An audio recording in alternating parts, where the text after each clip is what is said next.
আমি না বিটু দেখা না ভাই শুরুই আর এলাম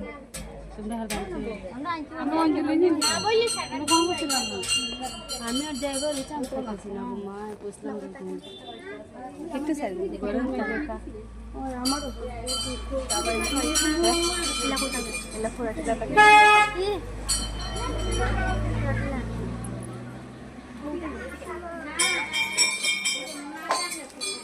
জ্বালাইলেন না